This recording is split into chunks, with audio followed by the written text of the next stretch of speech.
It's not often a game's mascot character is put into a bike arena to fight for, but that's what the spin-off of Neptunia Riders vs Dogoos does in a surprisingly fun way. From afar, it's not the most sophisticated driving game around, but in controllered hands, it's actually pretty fun, with drifting to get more Dogoos and light dialogue making it enjoyable if you're looking for something playful to muck around in. Its runtime is limited, and it's another story-based Neptunia spin-off that makes its own bike action genre, only inspired by its usual JRPG concepts to make a motorbike action combat style of its own, but as a fan of previous Neptunia spin-offs, I was happy to see Riders bring in a new colorful world that has fun to bring, as long as you're okay with short games.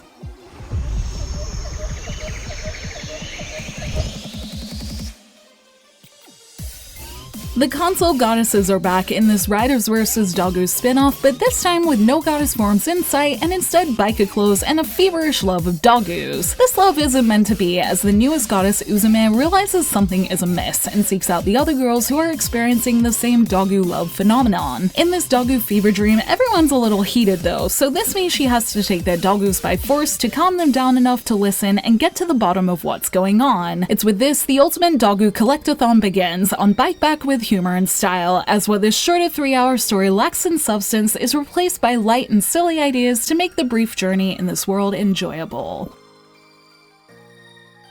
This Neptunia is all about the girls as riders, so it throws away the usual JRPG combat for action and driving in quick matches to gather the most Dogoos across colorful terrains. The goal of each stage is simple: collect the specified amount of Dogoos with your duo before the other does by whatever means necessary. You can just drive around and pick them up as you go, but more fun ways include attacking other players to steal theirs and using drifting to pick up more at once. And while the car mechanics aren't gonna wow anyone, I was surprised how in practice this can feel pretty fun. Each stage has its own gimmick, including size-changing mechanics, a slot machine to roll by picking up coin Dogoos, and many more. Most of the Dogoos have their own special effect too, and you even have the option of throwing the worst ones at your opponent to try weigh them down. Combine this with melee, boosts, and long-range attacks with cooldowns, and there's strategy to consider if you want to do well. Get things right, and you can be blitzing out stages in under a minute, netting you more plot and accessory rewards to have you riding in style as you head to the next stage. As someone who plays Mario Kart almost daily, it'll never match the quality of that in terms of driving, and as a JRPG player, I found that honestly, enemy effects really didn't matter that much as they all wear off pretty quick. But something did feel cool between driving, discovering the few meaningful Dogoo mechanics, and trying to steal my opponent's Dogoos through melee, especially when I sent them flying and boosted away with a well-timed hit. The way it scratches the action and driving itch makes it feel like a unique game in my collection, especially when partnered with the charm of the Neptunia girls with their puntastic lines and references to things in the series and games as a whole, adding to the lighthearted and fun experience. As a casual Neptunia fan, I love the time I spent with these girls driving around and dressing them up for action that made it a short and sweet addition to a series that I want to get to know more.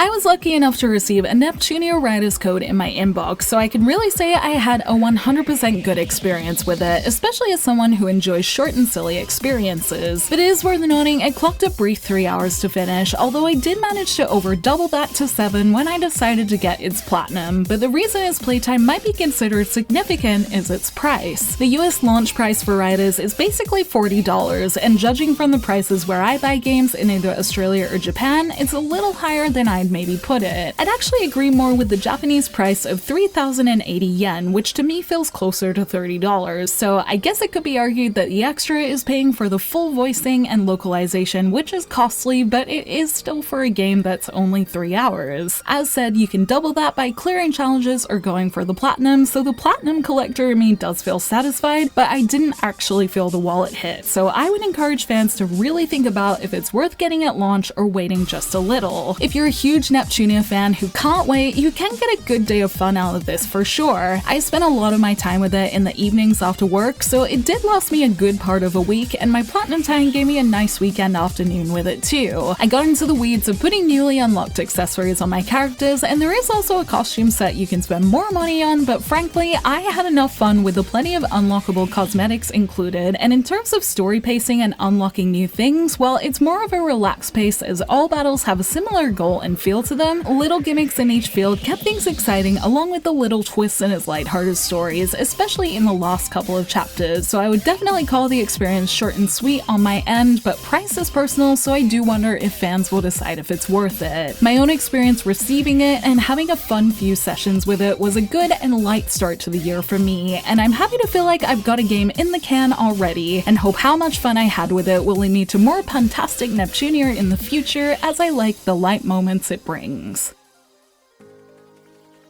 Neptunia Riders vs Dogoos isn't going to be the deepest and most fantastical game anyone plays this year, but it's good light-hearted fun, and sometimes that's all you want, especially in an action Dogoo driving experience. It's that's something that I was happy to double my time with it and get the platinum, as catching Dogoos and fighting with bikes was a weird kind of fun, especially while playing dress up too, and its own brand of weirdly fun driving to kill a few hours feels good and silly while still letting you finish a small campaign. It's likely aimed more at Neptunia fans looking for some silly fan service fun, but even as a casual Net fan, this Neptunia spin-off provided another peek into a silly series that always keeps me curious, and I'm looking forward to whatever side game silliness or main story fun that they come out with next in their worlds that are fun to spend time in. Thank you for watching this video. Let me know in the comments below if you're going to try Neptunia Riders, and if you have, what did you think of it? You can like and share this video if you enjoyed it, subscribe to my channel for more JRPG content like this, and ring the bell to get notifications on whenever I post so you don't miss a thing. You can check out more videos here, and you can find me on social media on X, Facebook, Instagram, and TikTok, all at JRPG Jungle. Links to those will be in the description below. Thank you to Idea Factory for the code, and until next time, thank you. Bye!